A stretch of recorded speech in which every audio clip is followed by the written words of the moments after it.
नमो वरिहन्ताणं नमो सिद्धाणं नमो आयर्याणं नमो वज्रायाणं नमो लोय सव्यसाहुणं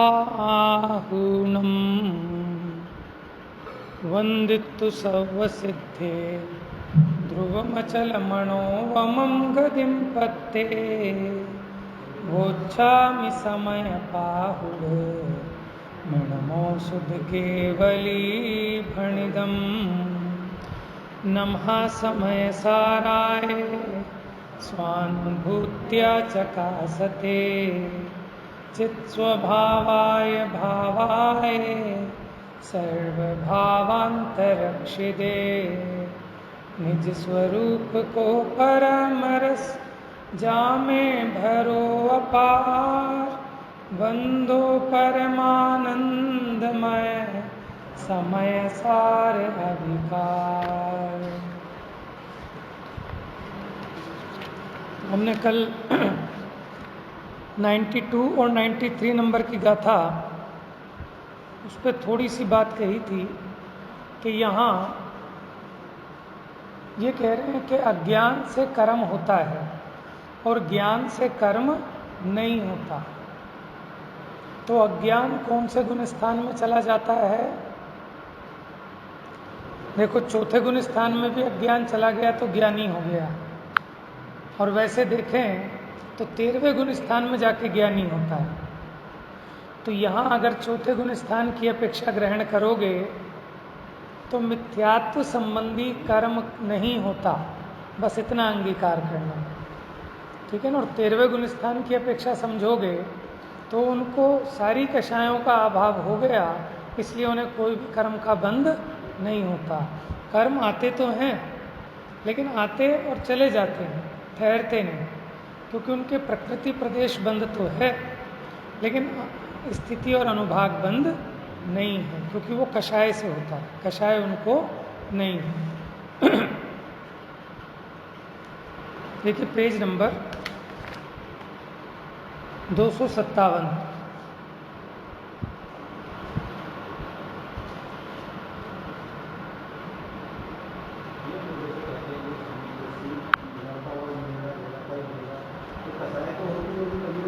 हाँ है ना, बस उसके अनंतानुबंधी गई ना, बाकी तीनों कषाय चौकड़ी हैं, लेकिन ऐसा जरूरी नहीं है। देखो माने जो सामान्य लोग हैं वो भी जरूरी नहीं है लड़ते भिड़ते मिले, वो तो जो कषाय हैं उनकी तीव्रता हो तो वो लड़ता भिड़ता नजर आएगा, भले उसके चारों चौकड़ी बैठी हैं, पहले गुण स्थान में है और कदाचित बाहर में मुनिपना भी धारण कर ले तो लड़ता भिड़ता नहीं नजर आएगा अगर कषाय मंद है। और कषाय तीव्र हैं तो चौथे गुण स्थान में भी भले एक चौकड़ी चली गई, 3 बची हैं, तो वहाँ भी युद्ध आदि करता हुआ दिखाई दे सकता है। कषाय तो हैं लेकिन अंतरंग अभिप्राय सुधर गया है। कषाय करता है लेकिन कषाय करने का अभिप्राय मिट गया है नहीं। देखो 92 नंबर की गाथा पढ़ते हैं, सिर्फ हिंदी पढ़ते हैं, इसको फिर आगे बढ़ेंगे। पर को करे निज रूप अरु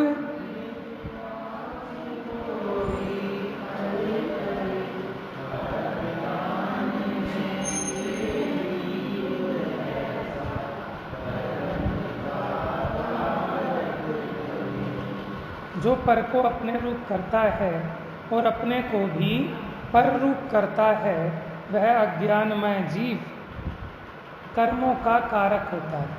देखो अपने को पर रूप कर नहीं सकता, पर को अपने रूप नहीं, निज को पर रूप नहीं कर सकता, लेकिन अपनी मान्यता में ऐसा मानता है, इसलिए वो अपने अज्ञान के कारण कर्मों का कारक है। फिर देखो 90 शीत उष्ण के उदाहरण से समझाया था, जैसे आत्मा क्या, बहुत बढ़िया। देखो कर्मों का कारक सही कह रहे हैं, तो व्यवहार नहीं की अपेक्षा है, क्योंकि निश्चय ऐसे ना तो ज्ञानी और ना अज्ञानी, दोनों में से कोई भी कर्मों को कर नहीं सकता। लेकिन कर्म का कारक इसलिए क्योंकि उसके वो अज्ञान में परिणाम कर्म बंध में निमित्त पड़ते हैं। क्योंकि जब ये अपने में अज्ञान में परिणाम करता है तो पुद्गल स्वयं कर्म रूप से परिणमित हो जाते हैं। यहाँ उदाहरण दिया था शीत उष्ण अवस्था का, जैसे ठंडा गर्म ये पुद्गल की अवस्था है, लेकिन ठंडे गर्म का अनुभव वो पुद्गल की अवस्था नहीं है, वो तो चेतन की अवस्था है। इसी प्रकार राग द्वेष आदि भाव ये पुद्गल कर्म के उदय है, यानी पुद्गल की अवस्था है, ये पुद्गल से अभिन्न है। लेकिन उस राग द्वेष के निमित्त से जीव अपने उपयोग में जो परिणाम कार्य करता है वो जीव की अवस्था है। लेकिन जीव को पुद्गल के परिणाम में और अपने परिणाम में भेद ज्ञान नहीं है, तो वो सबको मिलाकर एक ये मैं हूँ ऐसा अनुभव करता है, और एक मिलाकर अनुभव करने से वो एक हो नहीं जाते, लेकिन अपने इस परिणाम के कारण इसको कर्मों का बंध होता है। फिर ज्ञान में परिणाम की बात लेते हैं, अगली गाथा। पर को नहीं निज रूप अरु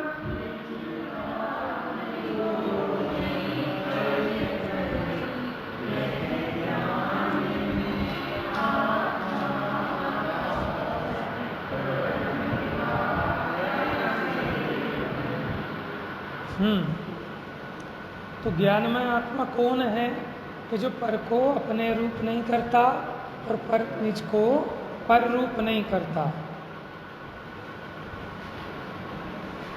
पेज नंबर 269 पंडित जयचंद जी का भावार्थ 261।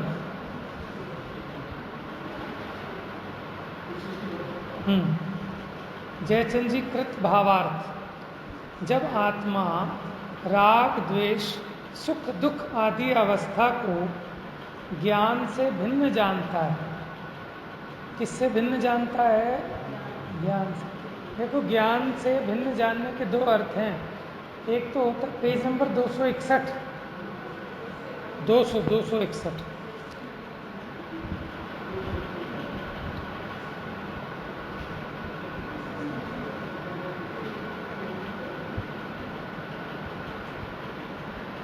मिल गया।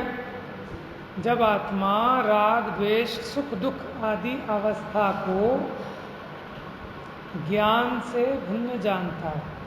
देखो, दो अर्थ हैं, ज्ञान से भिन्न जानता है यानी ज्ञान के द्वारा भिन्न जानता है, और ज्ञान से माने वो ज्ञान से ज्ञान अलग है और ये राग आदि अलग है।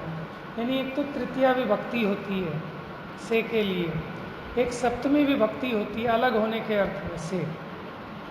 जैसे मैं ऑफिस से आया हूँ और मैं कार से आया हूँ, दोनों में अंतर है। ऑफिस से कार से क्या अंतर है? दोनों में से ऑफिस से अलग होने के अर्थ में वो सप्तमी विभक्ति है, और एक साधन रूप में कि किससे आए हो। ठीक है। अब देखो है से, लेकिन इंग्लिश में भी एक के लिए लगेगा फ्रॉम ऑफिस, और कार के लिए फ्रॉम नहीं लगेगा, बाय कार। ठीक है, इंग्लिश में अलग अलग है शब्द, हिंदी में से ही लगाते हैं, लेकिन संस्कृत में अलग है। संस्कृत में उसके शब्द रूप चलते हैं ना, तो वहाँ पकड़ में आ जाता है अलग अलग अर्थ। हिंदी में दोनों के लिए से है, तो हम प्रकरण के हिसाब से समझ लेते हैं।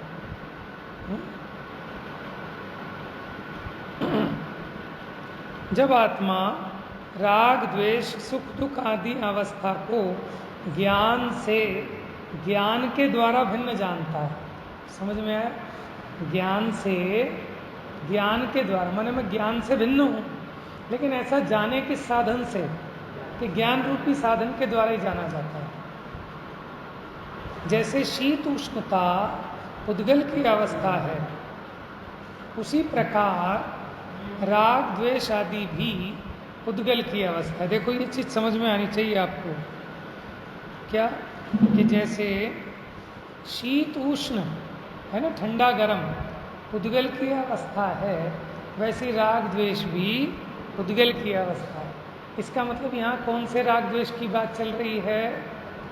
जो पौद्गलिक है, दो प्रकार के बताए थे ना, जीव और अजीव, यानी अजीव वाले राग द्वेष की बात है यहाँ पर।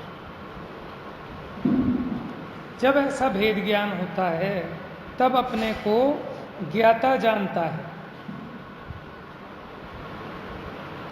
और रागादि रूप पुद्गल को जानता है। माने जो रागादि भाव हैं ये पुद्गल के हैं। ऐसा होने पर जब ये समझ में आ गया कि पुद्गल के हैं तो फिर वो रागादि का कर्ता आत्मा नहीं होता, ज्ञाता ही रहता है, क्योंकि ज्ञानी पर द्रव्य का कर्ता नहीं है।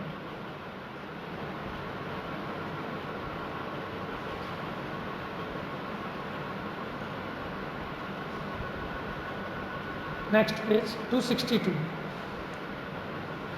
अब वीतराग स्वसंवेदन ज्ञान के साथ कर्म उत्पन्न नहीं होता है, यह बतलाते हैं। जो बाह्य पर द्रव्य देह आदिक तथा अंतरंग रागादिक भाव कर्म तथा द्रव्य कर्म रूप पर द्रव्य, तीन चीजें ली हैं देखो पर द्रव्य में। क्या क्या लिया है? द्रव्य कर्म, भाव कर्म और नौ कर्म। द्रव्य कर्म, इन सब के लिए क्या जोड़ा? बाह्य पर द्रव्य। मिल गया भाई साहब? 262 जहां लिखा तात्पर्य वृत्ति ऊपर से नीचे।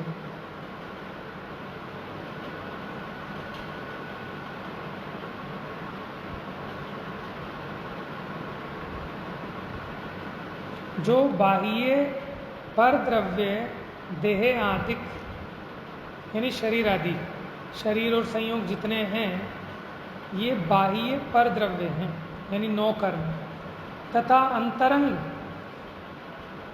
पर द्रव्य रागादिक। आप कहोगे यहाँ लिखा तो है नहीं।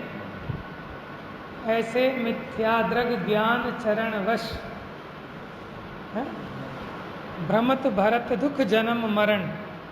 तो यहाँ ऐसे मिथ्याद्रग ज्ञान चरण, तो इसका अर्थ हम क्या करते हैं? मिथ्या दर्शन, मिथ्या ज्ञान, मिथ्याचारित। मिथ्या अलग से तो नहीं लगाया।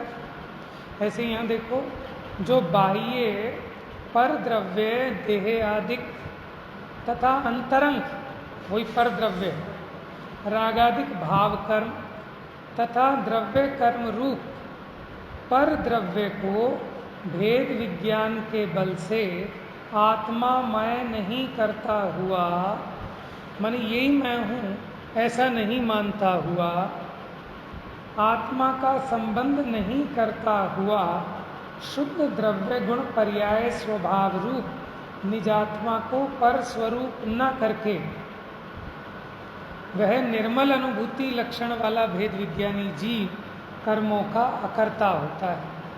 देखो, रागादिक को कहा अंतरंग और नौ कर्म आदि को कहा बहिरंग, हैं दोनों पर द्रव्य। नौ कर्म है स्थूल, दिखाई देता है आपको, आपकी इंद्रियों का विषय बनता है, ठीक है। अब जो रागादिक हैं वो है सूक्ष्म, वो वाले रागादिक तो आपको दिखाई नहीं देते, लेकिन उन रागादि के निमित्त से अपने परिणामों में जो कलुषता होती है वो अपने अनुभव में आती है, उसके द्वारा हम उसका अनुमान करते हैं, है ना, कि राग हो गया है। तथा द्रव्य कर्म रूप पर द्रव्य को भेद विज्ञान के बल से आत्मा से भिन्न जानता है, वो जीव कर्मों का अकर्ता होता है। देखो, नमा समय साराय, वहाँ पे भी उन्होंने कहा था द्रव्य कर्म, भाव कर्म और नौ कर्म इनसे भिन्न। यहाँ पे भी वही बात है, द्रव्य कर्म, भाव कर्म और नौ कर्म से भिन्न जो आत्मा है वो शुद्ध है। शुद्ध का मतलब है पर द्रव्य से भिन्न। नीचे देखो सेकंड पैराग्राफ, उसका विस्तार। जैसे कोई पुरुष शीत उष्ण रूप उद्गल परिणाम की शीत उष्ण अवस्था का और उसी प्रकार के शीत उष्ण अवस्था के अनुभव का, यानी एक तो ठंडा गर्म और एक ठंडे गर्म का अनुभव, इन दोनों में भेद ज्ञान होने के कारण मैं शीत हूँ, मैं उष्ण हूँ, ऐसे परिणाम का कर्ता नहीं होता। मैंने उसकी मान्यता में वो ऐसा नहीं मानता कि मैं ठंडा में गर्म, मैं तो ठंडे गर्म का ज्ञाता हूँ। उसी प्रकार जीव भी निज शुद्धात्मानुभूति से भिन्न उद्गल परिणाम की अवस्था तथा उस अवस्था से के निमित्त से होने वाले सुख दुख के अनुभव की और स्व शुद्धात्मानुभूति से उत्पन्न होने वाले अतीन्द्रिय सुख के अनुभव की भिन्नता का ज्ञान होने पर उस भेद ज्ञान के अभ्यास से पर और आत्मा का भेद ज्ञान होने पर राग द्वेष मोह परिणामों को न करता हुआ कर्मों का कर्ता भाषित नहीं होता। इसलिए सिद्ध हुआ कि ज्ञान से कर्म उत्पन्न नहीं होते। देखो लास्ट की जो 4 लाइनें हैं इस पर विचार करते हैं हम। जीव भी निज शुद्ध आत्मानुभूति से भिन्न। देखो शुद्ध आत्मानुभूति क्या है? शुद्ध आत्मानुभूति क्या है? शुद्ध का मतलब है पर से भिन्न और अपने से अभिन्न। यानी पहले जो परद्रव्य के साथ अपने को मिला के एक देखता था, अब वैसा नहीं देखता। अब वो ज्ञान के रस से अपने आत्मा को पहचानता है। इसको कहते हैं शुद्धात्मानुभूति। और इस शुद्धात्मानुभूति से भिन्न उद्गल परिणाम की अवस्था, माने कर्म के उदय रूप अवस्था, ये संयोग में जो 9 कर्म आदि हैं इनकी अवस्था, और उस अवस्था के निमित्त से होने वाले सुख दुख के अनुभव की, माने बाहर में संयोगों की, शरीर की जो अवस्था है उसके निमित्त से होने वाले सुख दुख के अनुभव की और शुद्धात्मानुभूति से उत्पन्न होने वाले अतीन्द्रिय सुख के अनुभव की 2 चीजें खड़ी की हैं हम। एक तो पर द्रव्य के निमित्त से होने वाला विकारी परिणाम, लेकिन उसी काल में ज्ञाता रूप परिणाम, चेतना रूप परिणाम, जिसको कह रहे हैं अतीन्द्रिय सुख के अनुभव। एक तो कर्म का अनुभव और एक आत्मा का अनुभव। इन दोनों की भिन्नता का ज्ञान होने पर, माने स्वाद भेद समझ में आने पर, देखो जब कर्म का उदय आता है तो जीव को कलश रूप अनुभव होता है, और जब अपनी चेतना को मुख्य करता है तो कैसा निराकुलता रूप आनंद रूप अनुभव होता है तो दोनों अनुभव, दोनों अपने उपयोग में होने वाले परिणाम हैं, लेकिन दोनों में भेद ज्ञान दिखा, माने स्वाद भेद है कि नहीं है। एक दुख रूप है, एक सुख रूप है, एक अशुचि है, एक शुचि है। तो ऐसे दोनों में भेद ज्ञान होने पर उस अभ्यास से पर और आत्मा का भेद ज्ञान होने पर राग द्वेष मोह परिणामों को ना करता हो, यानी उसे वो मिथ्या अभिप्राय वाले अज्ञानमय मोह राग द्वेष नहीं होते। कल इसकी चर्चा हमने की थी पूरे प्रकरण में कि जो नहीं होते उसका ही अकर्ता है, जो होते हैं उस रूप तो परिणमित होता उसका तो करता है, लेकिन श्रद्धा अपेक्षा कहें तो उसको करने का अभिप्राय नहीं है, इस अपेक्षा उसका भी कर्ता अकर्ता आप कह सकते हो। इसलिए सिद्ध हुआ कि ज्ञान से कर्म उत्पन्न नहीं होता। अब देखो गाथा नंबर 94। अब प्रश्न ये हुआ कि अज्ञान से कर्म कैसे उत्पन्न होता है। गाथा देखो, तिवि हो ए सुव ओ गो अप वियप्पम करे दिको हो हम कत्ता तस्सु ओगस ओदीसु अत भावस मैं क्रोध आत्म विकल्प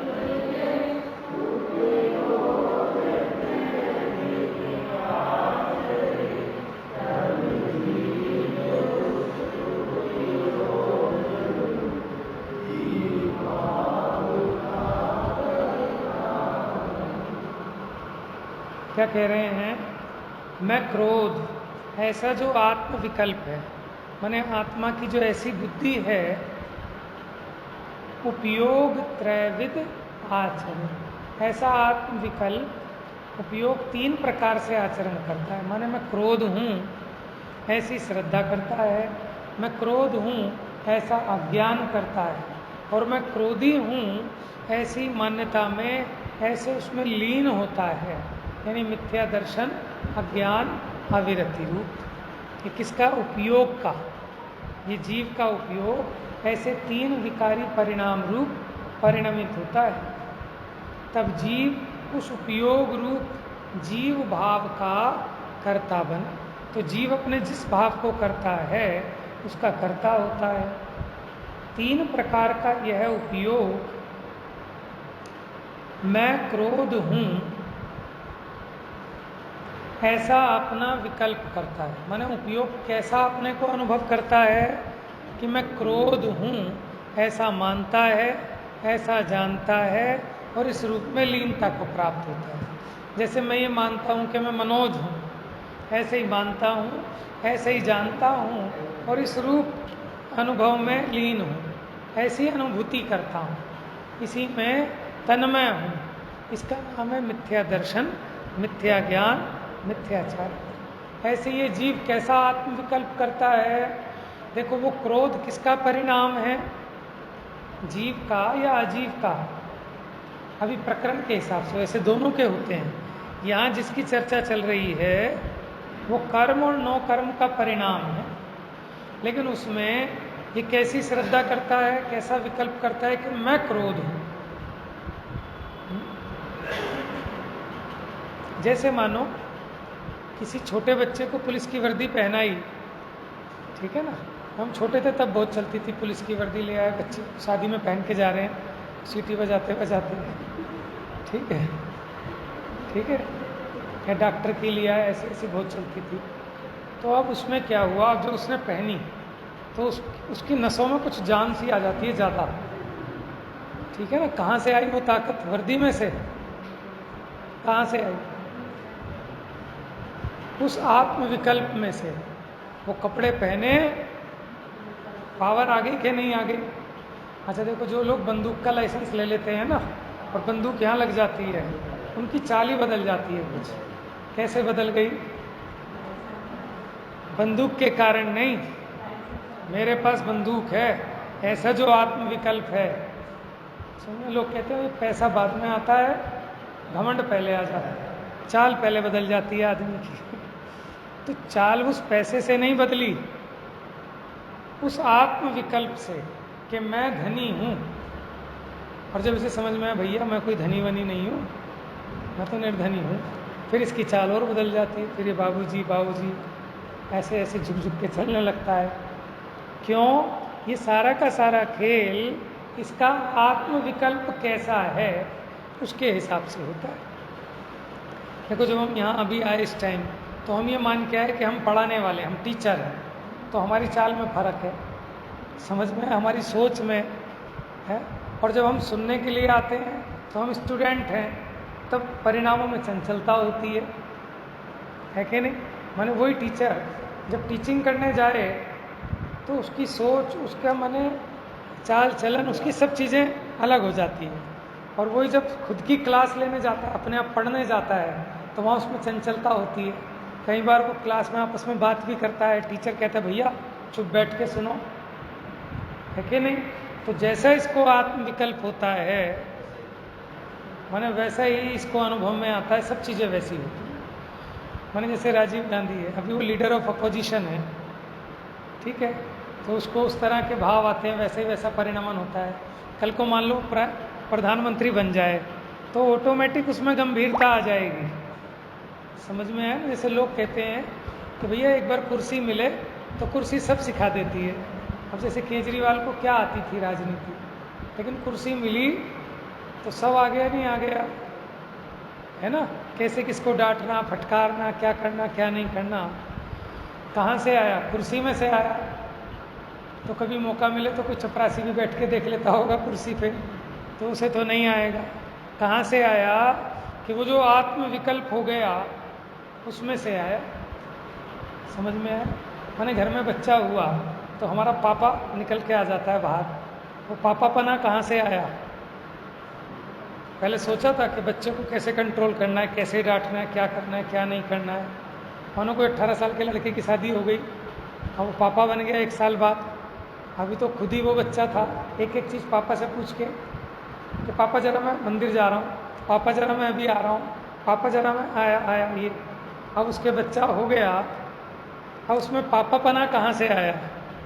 कि उस आत्म विकल्प में से, माने जैसा आत्म विकल्प करता है वैसे ही इसका अनुभव होता है, उसी को भोगता है।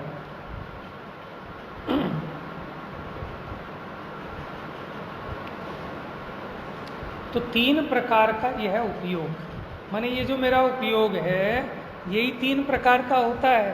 वो 3 प्रकार कौन कौन से हैं? हाँ, मिथ्या दर्शन, अज्ञान और अविरति, अथवा मिथ्या दर्शन, मिथ्या ज्ञान, मिथ्या चारित्र कह लो। उस रूप कौन हुआ? मेरा ही उपयोग।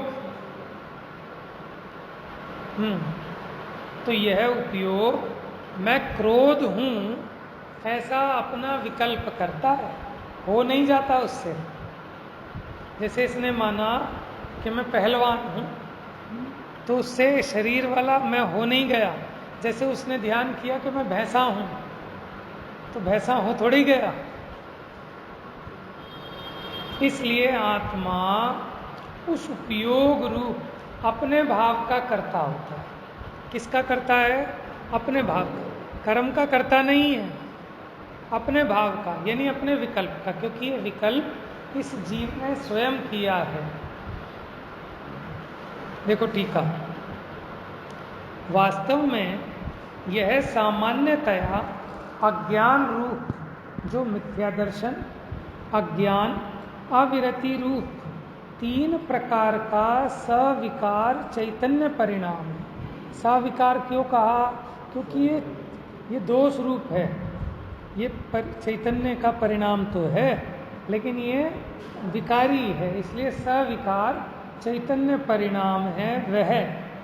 लेकिन एक बात बताओ, देखो अच्छा है चाहे बुरा है, ठीक है तो मेरा ही उपयोग, उसको फेंका तो नहीं जाएगा।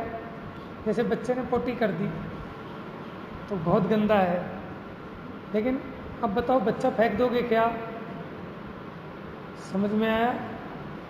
क्यों? क्योंकि आपको ख्याल में है कि गंदा तो है, लेकिन ये पोटी के निमित्त से, तो हम पोटी साफ कर देंगे, बच्चे को अंदर रख लेंगे। हाँ? अब समझदार लोग ये भी तो होते हैं, बच्चे का माने छोटा बच्चा है, उसकी लंगोटी है, तो फेंक थोड़ी ना देगा गरीब आदमी। अमीर आदमी तो फेंक देगा कि कौन धोए, गरीब आदमी तो बेचारा धोके और वो रख लेता, कहता क्या बिगड़ा है। इतना विवेक उसको भी है। तो सनातन मंदिरों के बाहर लिखा होता है क्या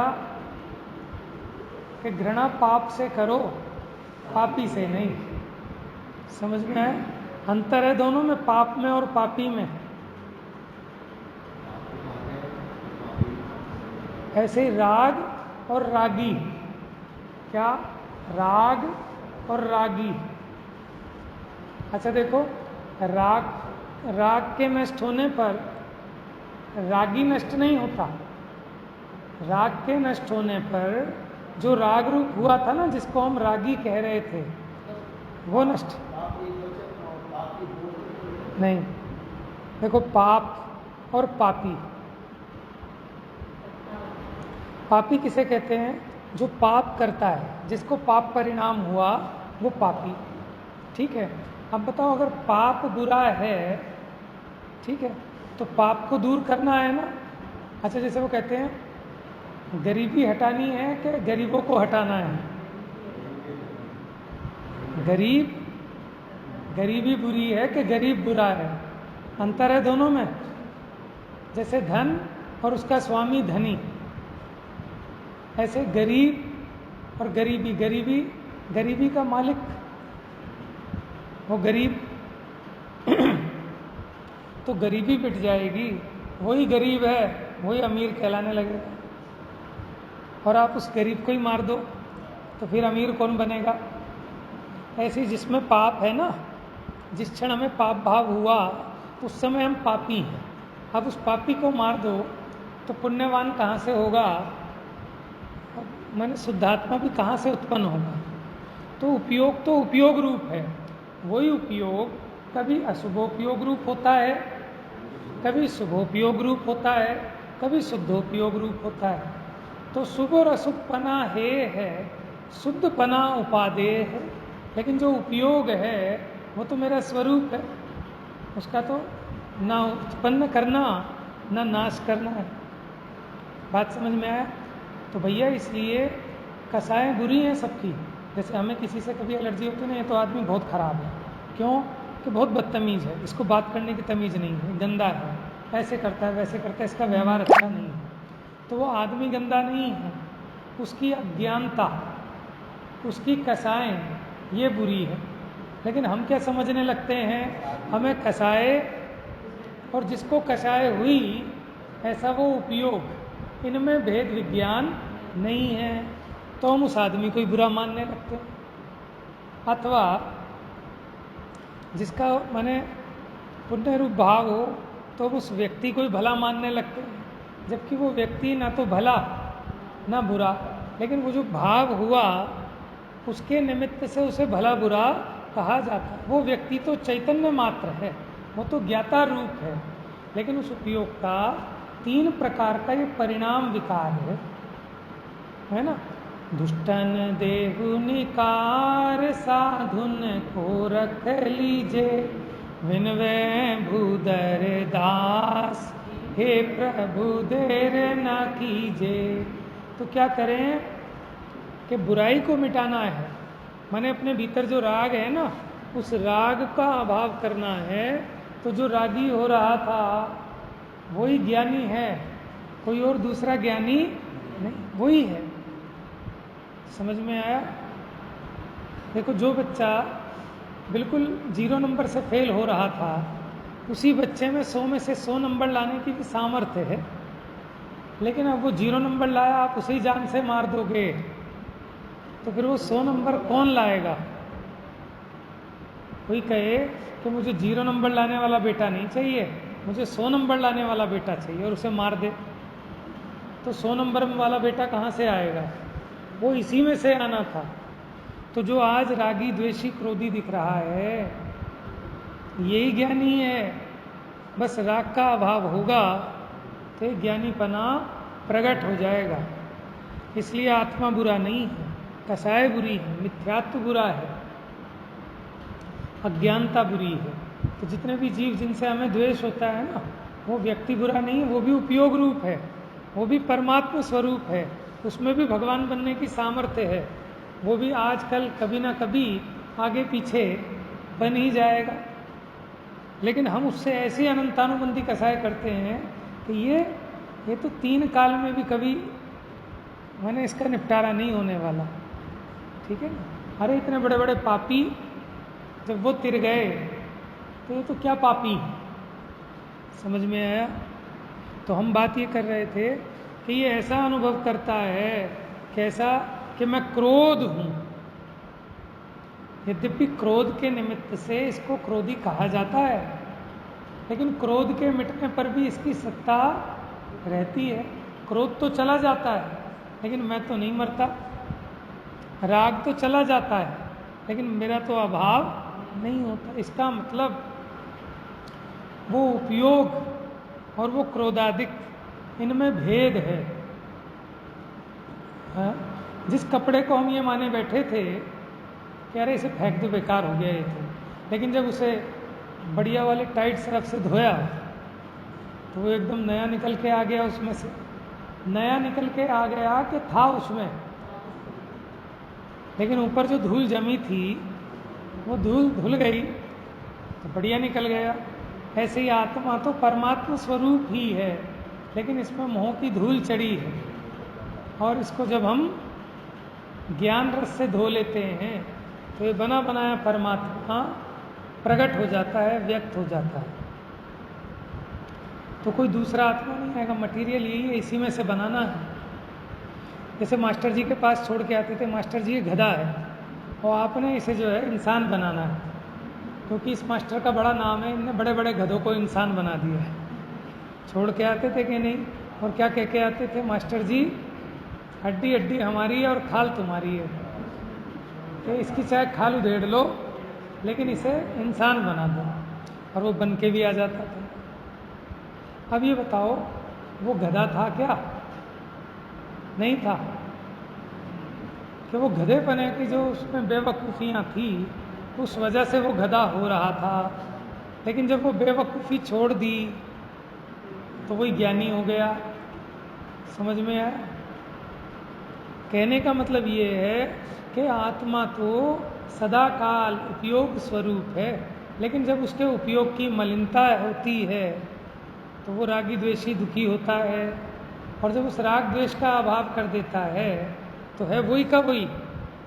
जैसे बताओ, जो मारीच था, जिसको पढ़ के सुन के हमें गुस्सा आता है कि बताओ आदिनाथ भगवान के ऊपर उसने ऐसा उपसर्ग किया या ऐसी बदतमीजी की, और फिर पुरुरवा भील जब सुनते हैं तो उसके प्रति हमें बहुमान आता है कि बताओ क्या प्रतिज्ञा गजब की। ठीक है। और जब हम सुनते हैं कि वही महावीर भगवान बन गए तो कैसा पूज्यपन का भाव आता है। तो ये तीनों अलग अलग थे कि एक ही थे? है ना? अपेक्षा का बराबर आप समझ गए। देखा जाए तो जीव तो वही का वही है। वही जीव जो वहाँ विरोध कर रहा था, उसी जीव की देखो कैसी हीनता हुई, नरक आदियों में पड़ा, कितने भव वैश्याओं के, कितनी नीच गतियों में भटका, पुरुरवा भील की पर्याय में आया, और वहाँ फिर थोड़ी सी धर्म बुद्धि से कितना उसका उत्थान होता चला गया, और फिर वो महावीर का जीव बना है? महावीर बन के गया, जिसके हम गुणगान करते हैं आज भी। तो बताओ, जीव तो वैसा का वैसा ही था, लेकिन उसकी दशाओं के परिणमने से उसके उसके प्रति वैसे वैसे भाव आते हैं।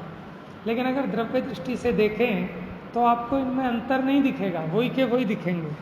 और पर्याय दृष्टि से देखें तो जब मारीच दिखेगा तो आपको मन उनके प्रति द्वेष होगा, और जब पुरुरवा भील तो आपको उनके प्रति बहुमान आएगा, करुणा आएगी।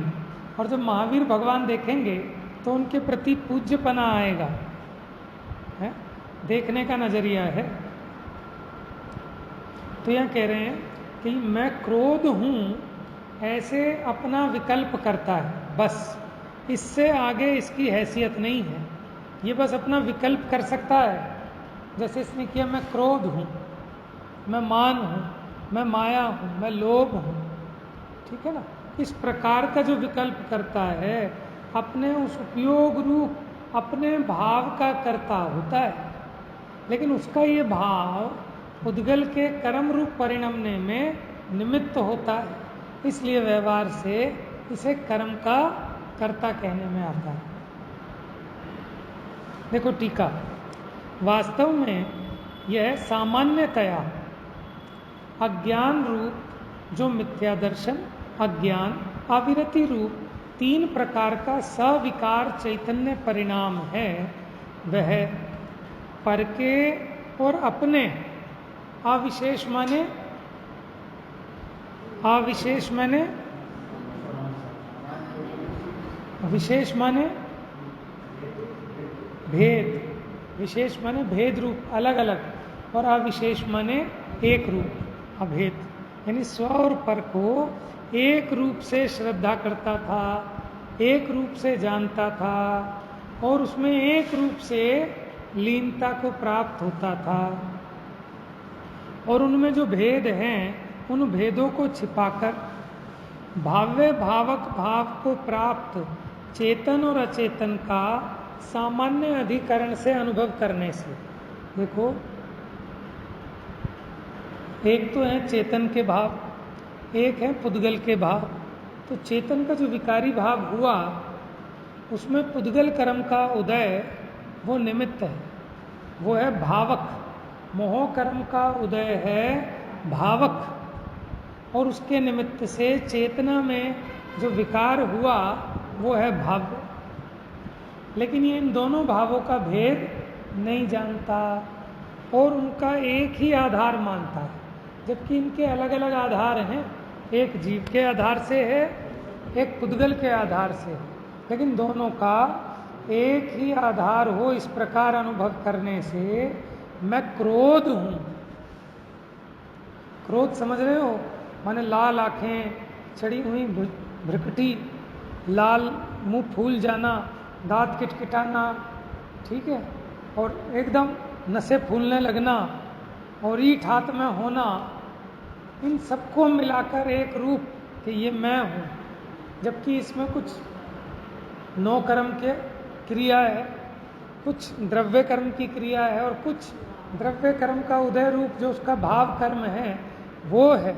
ये सब तो हुए भावक और उसके निमित्त से अपना उपयोग विकार रूप परिणमित हुआ, ये हुआ भाव्य।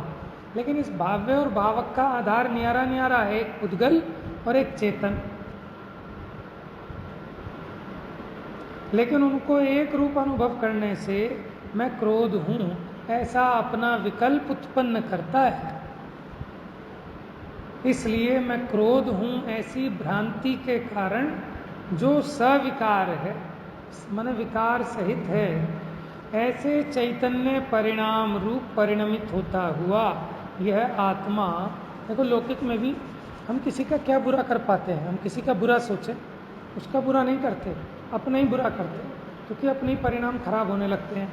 आपको खाना अच्छा नहीं लगेगा, नींद नहीं आएगी, एसिडिटी बनने लगेगी, ठीक है ना। जो एसिडिटी बनती है ये अपने खोटे विचारों का फल है, समझ में है। जब शरीर में एसिडिटी बन रही हो तब आप सोचना हमने खोटा चिंतन किया है ना।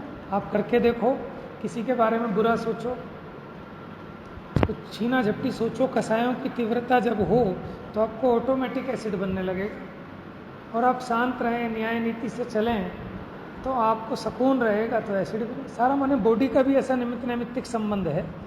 तो जैसे बॉडी का है ऐसे ही कर्मों का भी है।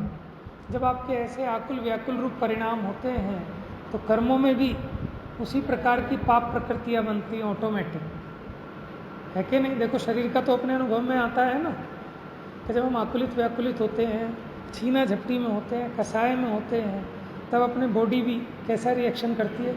बढ़िया स्वादिष्ट व्यंजन भी बेस्वाद लगते हैं, जरा सा खाना खा के भी क्या होता है, डाइजेस्ट नहीं होता, एसिडिटी बनने लगे, समझ में, हाथों पैरों में जैसे ताकत नहीं है ऐसे लगे। ये खोटे चिंतन का फल है।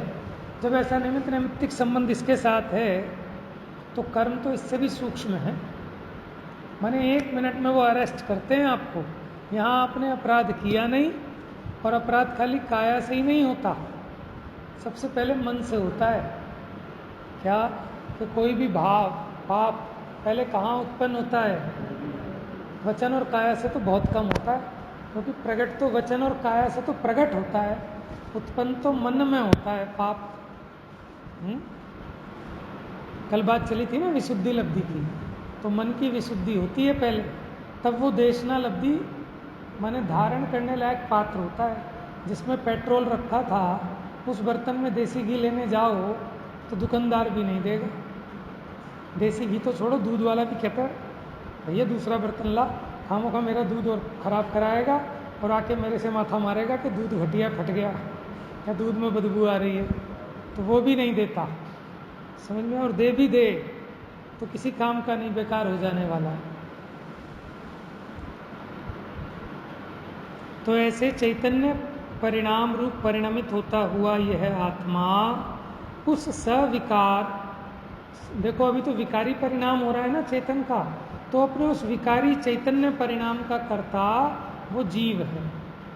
इसी प्रकार क्रोध की जगह मान रख के देख लेना कि ऐसा विकल्प करे कि मैं मान हूँ, मैं माया हूँ, मैं लोभ हूँ, मैं राग हूँ, मैं द्वेष हूँ, मैं कर्म हूँ, मैं नो कर्म हूँ, मैं मन वचन काय हूँ, स्पर्शन रसना घ्राण चक्षु इत्यादि। इस प्रकार 16 इसकी गाथाएं बना लेना और इस उपदेश से दूसरे भी विचार कर लेना चाहिए।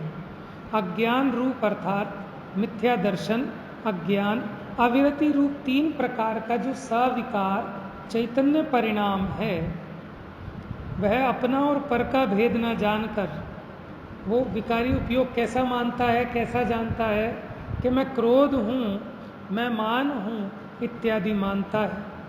इसलिए अज्ञानी जीव उस अज्ञान रूप सविकार चैतन्य परिणाम का कर्ता होता है। कौन से परिणाम का? चैतन्य परिणाम का। लेकिन पुद्गल के परिणाम का कर्ता जीव। और अगर कहीं कहा है तो वो निमित्त की अपेक्षा उसको ग्रहण करना। और वह अज्ञान रूप भाव उस अज्ञानी का कर्म होता है। यानी अज्ञानी कर्ता और अज्ञान उसका कर्म, और ज्ञानी कर्ता और ज्ञान उसका कर्म। वो जिस भाव रूप परिणमित होगा वो भाव उसका कर्म होगा। तो कल आपने पढ़ी थी कौन कौन सी 92 93 नंबर की गाथा दी थी हमने पढ़ने के लिए। जिसने पढ़ी होगी उसको फायदा होगा, नहीं पढ़ी होगी थोड़ा फायदा होगा, फायदा नहीं होगा ऐसा तो है ही नहीं। ठीक है, अब आपने कल पढ़नी है कौन सी ली आज हमने 94, दोनों टीका हैं इसमें 94 और 95। तो पहले ही आते ही आप पूछ लेना, नहीं तो मैं पूछ लूँगा, क्योंकि आज तो मैं भी पढ़ के नहीं आया इसलिए मैंने नहीं पूछा। कल मैं भी पढ़ के आऊँगा, आप भी पढ़ के आना। कहाँ तक हो गया अपना 92 93 94। होमवर्क बढ़ता चला जाएगा, पेंडिंग मत करो, डेली का डेली निपटा लो 10 मिनट निकाल के। आप खुद पढ़ेंगे ना तो एक तो पढ़ना सीख जाएंगे। देखो अच्छा शिक्षक वही है कि जो बच्चों को अपने पे डिपेंड ना करे, माने वो बच्चे खुद पढ़ना सीख जाएं, बस उनमें इंटरेस्ट डेवलप हो जाए और पढ़ने की कला आ जाए कि इस तरह से पढ़ना है, तो वो बच्चा बहुत पढ़ लेगा। नहीं तो आप कुछ नहीं पढ़ा पाओगे। तो आपका असली लाभ तब होगा कि जब आप खुद जिनवानी पढ़ना सीख जाएंगे। और एक बार अगर जिनवानी पढ़ना सीख गए तो फिर अब किसी की पराधीनता नहीं है। समझ में आया ना? फिर तो आएंगे, आपने क्या पढ़ा हमने क्या पढ़ा उस पर चर्चा होगी तो मज़ा आएगा। ठीक है ना? स्टार्टिंग में तो चलो एक बार ऐसा कि हम पढ़ाएं आप पढ़ लो, दूसरी बार ये हो कि अब आप पढ़ गए, आप भी अपने प्रश्न लाओ हम भी अपने प्रश्न लाएं और बैठ के उसका समाधान खोजें, तो उसमें और आनंद आएगा। मिथ्यात्म नाश